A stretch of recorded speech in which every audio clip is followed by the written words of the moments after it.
After an exhilarating win a night earlier, it was a tough night for the Toronto Raptors as they fall to the Los Angeles Lakers 110-101. The score doesn't do it justice.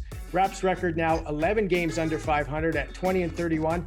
Hello, everyone, and welcome to Raptors Night Cap. Randy Urban alongside Sherman Hamilton, Paul Jones, and Jack Armstrong. Jack, I want to start with you. Let's talk about the play that happened at a time where the Raptors were still in this game. OG picks up and drops Dennis Schroeder after a hard foul by Schroeder, and then he's ejected along with Montrezl Harrell, who came in late. Were the ejections warranted, especially with OG? I was a little surprised. I thought it'd be a double technical. I thought it was a little excessive. Was it a hard foul? Yeah. Did OG was literally Schroeder draped all over him? Yeah. I mean, should he have thrown him down? Probably not. But did he throw a punch or anything like that? No. So, and then, Harrell, he comes in but he didn't throw a punch either. He's coming in, he's yakking away and pushing and all that. But I don't know. To me, I think it's a double tech and we go on. But that's the world we're in now. It's a little different. Yeah. I agree, Jack. The league doesn't want that. And, Randall, I liken it to my days as a principal. Knowing the personalities is also part of it. Right. Schroeder with a hard foul. He tried to hold OG up. OG got up he picked him up, and that sends off alarm bells. But if you know OG's personality, he's not a malicious, malevolent, chippy kind of player. I mean, if I was the principal and they said, there's kids coming into the office, there's a fight. Well, who? OG Anunoby. OG's in a fight? With who? That's what, it kind of grabs you like that. Now, if they said he's in a fight with Randy, I'm like, well, okay, I got it. But as to Jack's point, the league doesn't want anything. And to me, I would have been okay with, double technicals, putting guys on notice, just kind of warning them, because they're both important players on their teams, and the Raptors were already shorthanded. And Sherman and I were talking about this on the radio. I'm a little worried for Fred VanVleet. He came flying off the bench in his street clothes. Mm-hmm. Now, are they going to fine him? Do they say when he's eligible to play, he's been suspended? He was out there as a peacemaker, but the league sometimes they don't look at that, especially in the climate that we're in now. Again, I thought, like Jack, it was probably a little bit much, but again, it's the current climate of the NBA and what they want and don't want to see in games. Sure. I thought Harrell, the only thing I could think of was he was kind of, he wasn't really de-escalating. And I think when you come in and you don't de-escalate, that's probably what the NBA is looking at. But how did you see that? And just for the record, I am undefeated in fights. So just careful. Wow. Wow. Oh no. You must be shadow boxing. I was gonna say lightweight division. Where did that come from, by the way? Left field. But no, I agree. No, what Jonesy said. Montrez didn't come in there to de-escalate the situation. He came in there to defend his teammate, Dennis Schroeder. And again, there's pushing in these situations, always clearing out and pushing and, guys muscling up. But even the way he came in, I could understand a technical foul. But after a couple of pushes, it was over. It wasn't like there was an escalation to the point of, okay, now these two, like Montrez is going to go after someone else and they're going to square off. He got into a bit of Gary Trent and he stood there and they kind of muscled up a bit, but that was it. I just thought that the loss for the Raptors were far greater than the loss for the Lakers, because when you look at the Raptors lineup, no Kyle, no Fred, well, the two other guys that you're relying on for leadership is OG and Pascal in that situation. Yeah. Well, now you lose one of those two guys, and now the Raptors are really behind the 8-ball. And I just thought that the loss of OG in this game, I mean, the game was tough already at that point because the Lakers were just on fire from the three-point line. But you lose an OG and you just kind of fall behind the 8-ball, and you could see throughout the course of the game, trying to keep a lineup on the floor that could score the basketball for Nick Nurse was difficult. Yeah, Jack, you touched on that in the broadcast. And, if you pulled 30 teams, all 30 of them would take OG over Montrezl Harrell. No disrespect to the play and the wonderful energy that Harrell provides. But, those OG is perhaps the best defender in the league, or arguably one of the best defenders in the league. So how do you think this impacted the rest of the game? Well, not only defensively, which he is, he's one of the better defenders, but he's really been a good groove right now offensively since he's come back from the All-Star game. What is he averaging? Over 18 points a game. He's been in double digits over 20 times in a row. So I really like where OG Anunoby is going as a player. You can see it even his confidence is growing, and because he's touching the ball more, he's showing us more in his game. So yeah, that was a big factor, a huge factor, and it impacts you on both ends. And it's just disappointing. And I agree with Jonesy. The whole point of, as officials, you have to know the personality of the players too that are playing the games, and intent and things of that nature.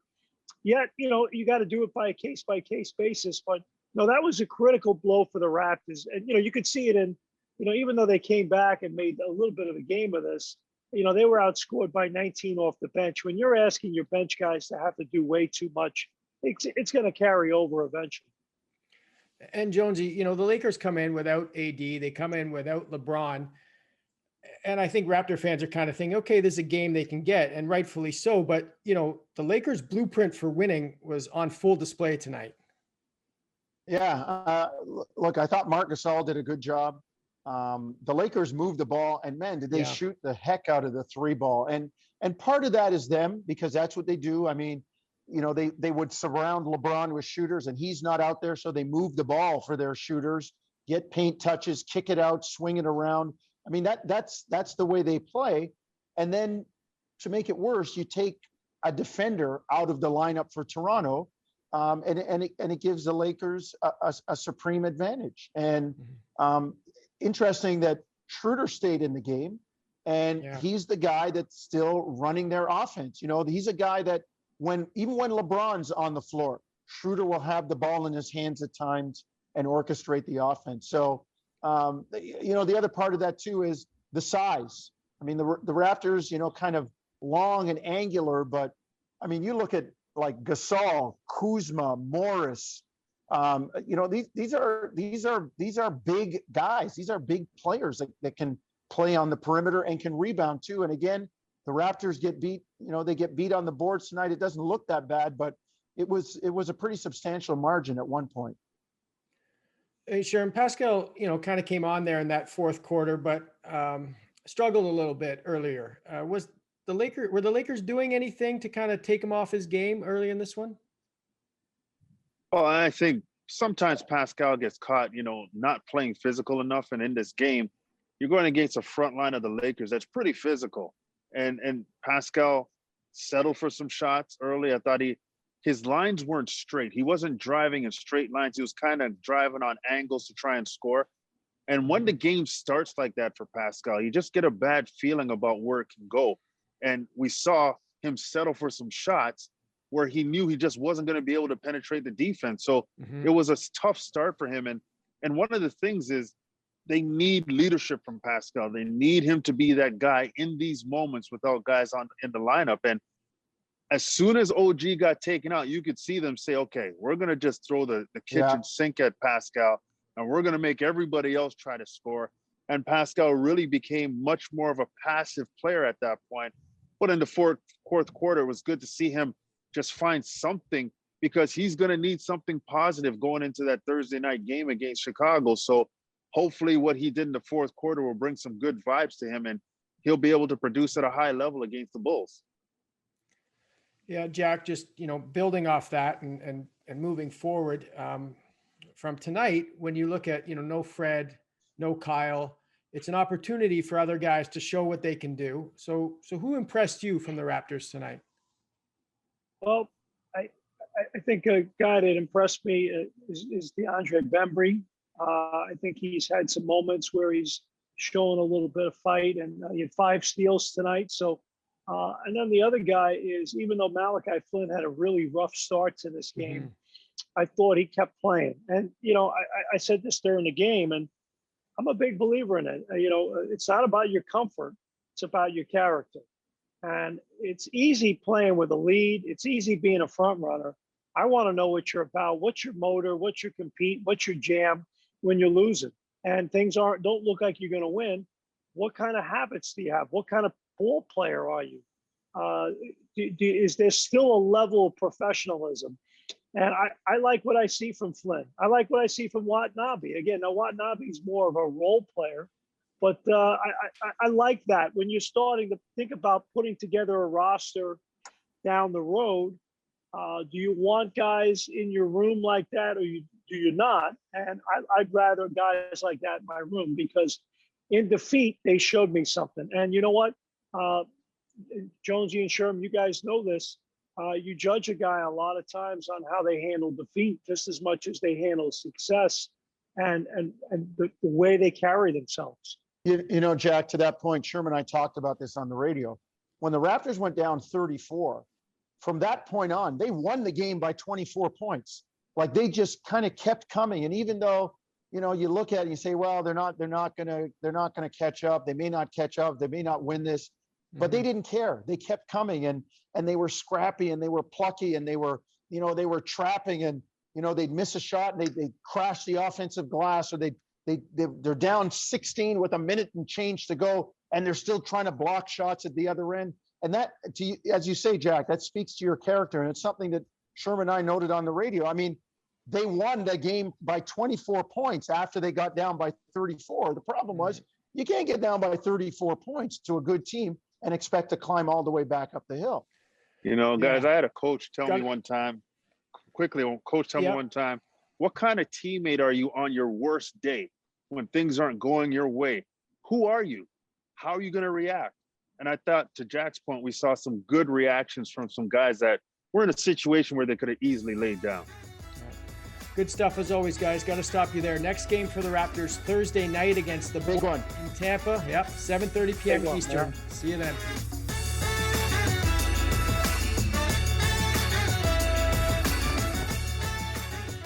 Thanks for watching. You can click to watch our last episode or to subscribe to the Toronto Raptors YouTube channel so you don't miss an episode.